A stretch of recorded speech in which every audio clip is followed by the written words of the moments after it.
there's a report that you have 500 Nate Dogg's songs. Yeah, there was a report that Snoop had that. She, pretty much showed him where the masters were, however this occurred, and he left with the masters. I kicked off of Death Row again from Snoop. Did a show and didn't take me, so I figured, like, why what's going on? He's just like, you ain't signing your catalog over to me. Snoop Dogg's image has been on a crazy roller coaster over the years. He's been called everything from a chronic liar to a traitor, and now he's back in the spotlight again, this time getting called out by the son of the legendary Nate Dogg.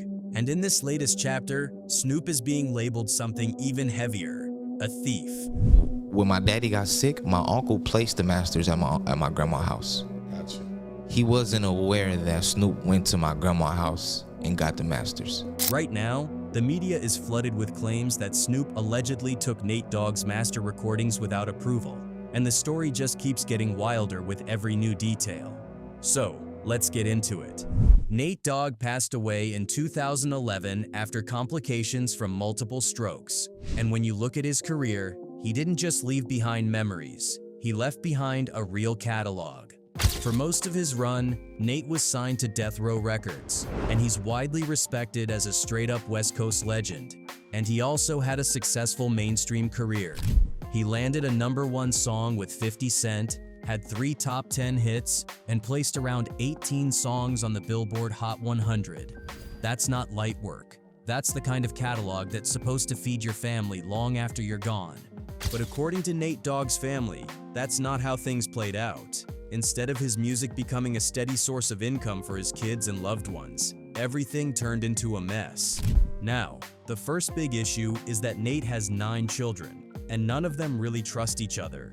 Everybody wants a piece of the estate, everybody feels entitled, and nobody can agree on anything. Because of that, the courts had to step in and appoint someone to make decisions, since the family couldn't come together on their own.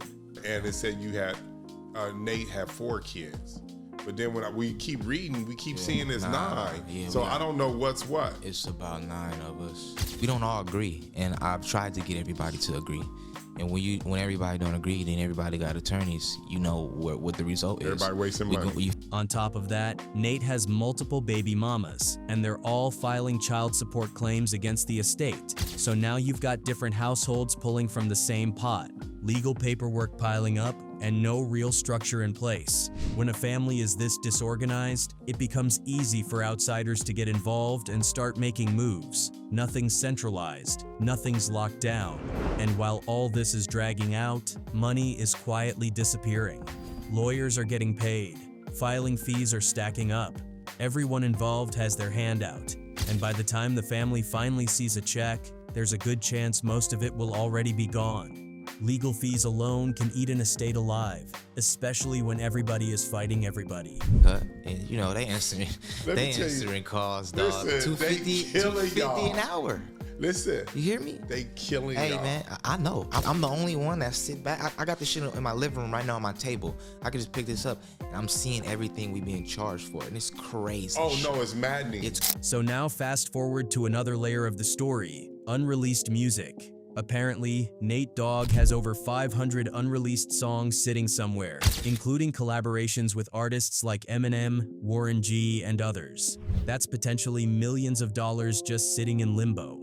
If those records were organized and released properly, that alone could change the financial situation for his entire family. And that's where things start getting even more complicated, because this is when the conversation shifts towards Snoop Dogg. According to Nate Dogg's son, Hale Jr., when Nate became seriously ill before his death, his uncle took responsibility for storing Nate's master recordings. He placed them at their grandmother's house for safekeeping. At some point after that, Snoop allegedly came by. The story goes that Snoop got permission from the grandmother to retrieve the masters. She supposedly showed him where they were kept, and Snoop left with them. So there's a report that you have 500 Nate Dogg's songs. Yeah, there was a report that Snoop had that. Snoop, got the okay from my grandma to go to her house. And she, pretty much showed him where the masters were, however this occurred, and he left with the masters. Here's the problem. The uncle who originally stored those masters says nobody told him any of this happened. So now there's confusion, anger, and accusations flying around inside the family. Hale Jr. says his uncle is standing firm on this and fully believes Snoop took the masters. And apparently, the uncle has been wilding over it, ready to risk it all behind this situation. It's gotten that serious. My uncle, when my daddy got sick, my uncle placed the masters at my grandma's house. Gotcha. He wasn't aware that Snoop went to my grandma's house and got the masters. Things even boiled over publicly at one point. Hale Jr. and his uncle had a heated confrontation at a Warren G show, right in front of a bunch of people. After that, they stopped speaking altogether. To make it even messier, Hale Jr. says the grandmother backs up the uncle's version of events, although he admits he hasn't personally sat her down to confirm every detail. Hale Jr. also says Snoop has consistently denied everything. Snoop allegedly told him directly that he doesn't have the masters and would never do something like that. And despite all these accusations being thrown around, Hale Jr. is careful with how he frames it. He makes it clear that he still wants to protect his relationship with Snoop. So whenever he talks about it publicly, he immediately creates distance, saying this is coming from his uncle and grandmother, not from him personally. Basically, he's repeating what he's been told, but he's not trying to directly put Snoop on blast. I don't know what's what, but I'm just sharing what's out there and what's what I'm being told. And what Snoop has always told me is, you know, he don't got it and he don't know you, and he would never do something like that. Now, fans can't help but raise an eyebrow at how Snoop Dogg keeps finding himself wrapped up in controversy. Even Snoop has flat out denied having anything to do with it. But here's the problem. This isn't the first time Snoop's name has come up in situations involving catalogs, ownership, and artists feeling pushed aside. Recently, Snoop's cousin, Daz Dillinger, went public with some serious allegations.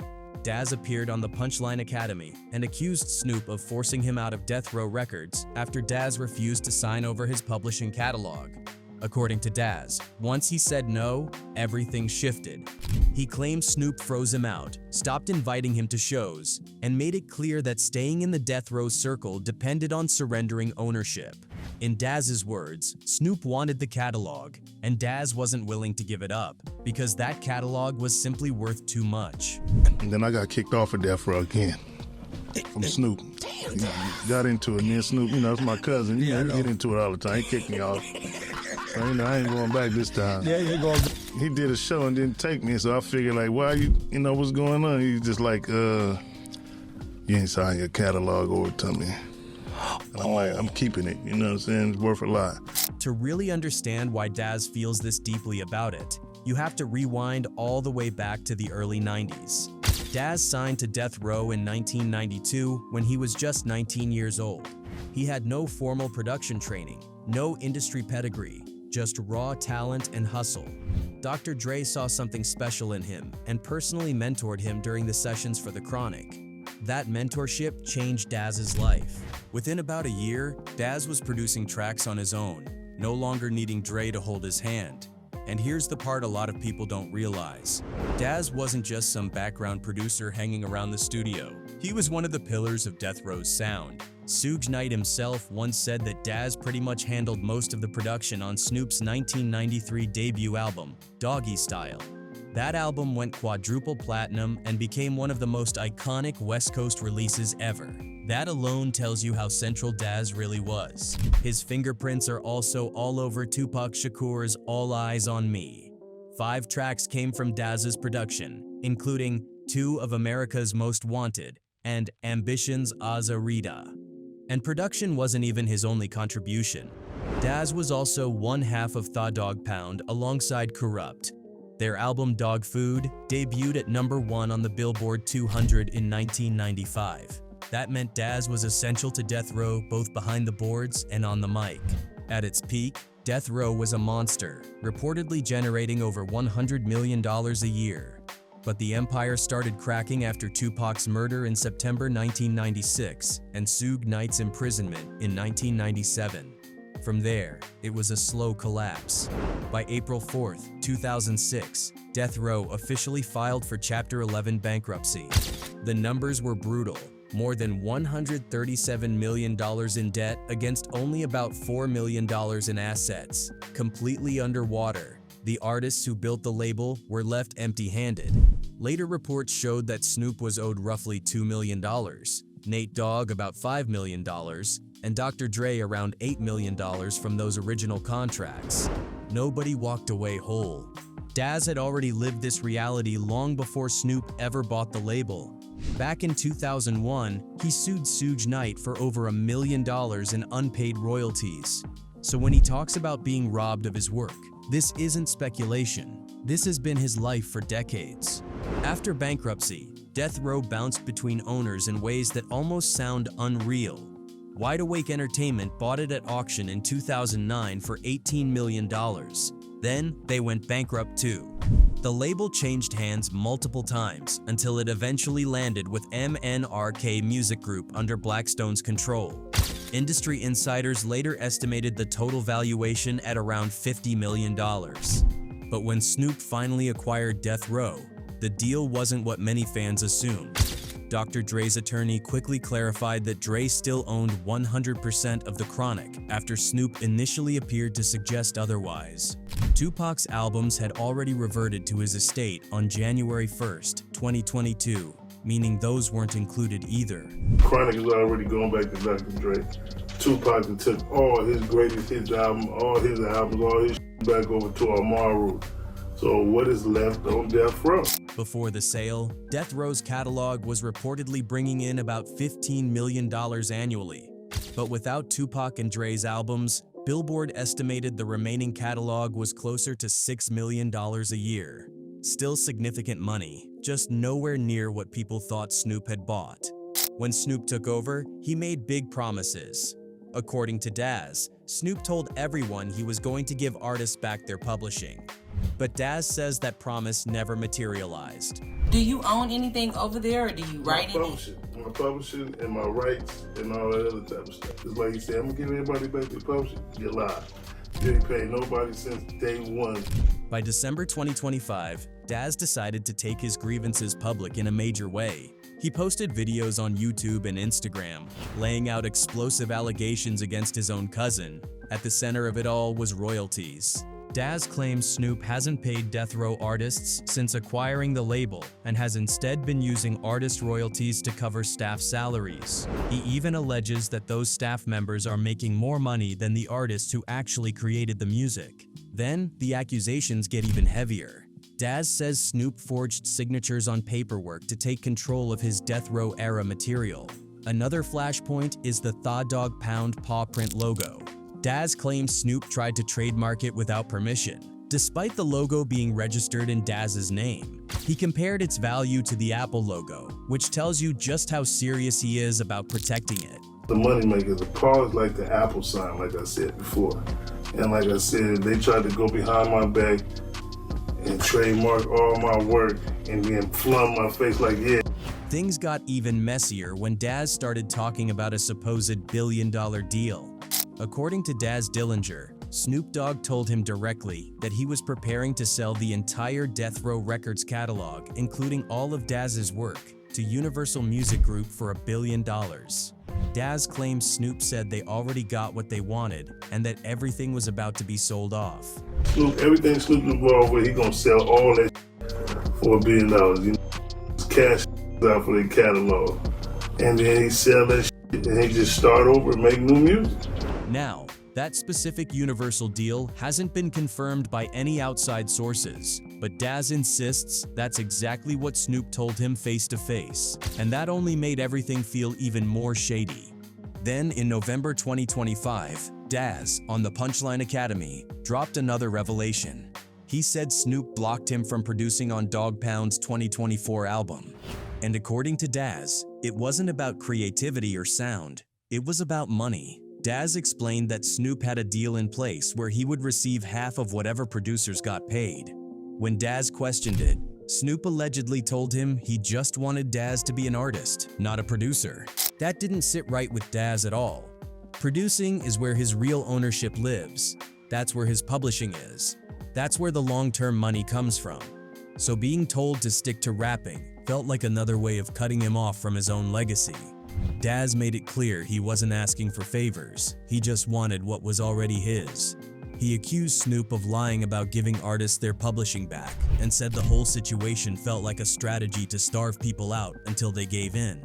By December 3, 2025, Snoop finally responded publicly, but instead of addressing any of the actual accusations, he went straight to threats. In a video, Snoop said he sees that Daz doesn't have anything better to do than hate on him, then warned that he was about to mess him up. He quickly clarified, not physically, business-wise. He followed that by calling Daz broke and ended by telling him to leave him alone. I see you ain't got shit to do but hate on me, huh? In a minute, I'ma you up, cuz, on some real shit. Not physically, but business-wise. Cause you broke as a right now. Just leave me alone. Leave me the alone. Leave me alone, cuz. Daz didn't let that slide. He fired right back on Instagram, saying Snoop was mad and now trying to destroy him financially by stealing everything he owned from his death row era. He doubled down on his claims about forged signatures and unpaid royalties, saying this wasn't just disrespect, this was theft. At that point, Daz started publicly asking whether he should sue Snoop the same way he sued Suge Knight back in the day. He called Snoop exploitive, said nobody could starve him out because he's independent, and reminded everyone that he runs his own ship. I tweet the all day on there and antagonize because, you know, I'm my own boss. Can't nobody do to me. All the over there on that label is broke.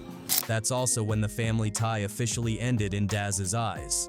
He said straight up that they're not family anymore. Back in September 2025, Daz announced his album Retaliation, Revenge, and Get Back 3 and signed off the post by calling his cousin Snoop Knight. Comparing someone to Suge Knight in death row circles is about as personal as it gets. Suge represents contracts gone wrong, artists not getting paid, intimidation, and exploitation. And speaking of Suge Knight, he's actually been one of the loudest critics of Snoop Dogg owning death row records at all. When Snoop announced the purchase in 2022, Suge immediately spoke to TMZ from prison and claimed the entire deal was built on fraud. According to Suge, his former business partner Michael Harris, also known as Harry O, committed bankruptcy fraud to take the company from him. Snoop, you said I'm mad because you bought death row? What you buy? Show me where y'all paid the money to buy it. Show me how you and Mike, as y'all want to call a rat, own the company. Show me the paperwork. Suge said he didn't lose death row because of bad business or mistakes on his end, but because a lawyer failed to show up in court, leading to a default judgment in 2013 that transferred ownership to MNRK Music Group. From Suge's perspective, that single moment opened the door for everything that followed, including Snoop eventually buying the label. Suge claimed the entire bankruptcy process violated the law and insisted death row would never truly be the same without him in charge. He said Snoop and Michael Harris were partners and accused them of fraud, arguing that he settled the judgment only to be told later that it didn't count. According to Suge, he recently learned that bankruptcy fraud had allegedly been committed years earlier, and he said when they filed for bankruptcy back in the 90s, they claimed it had nothing to do with death row, which he believes makes the whole process illegal.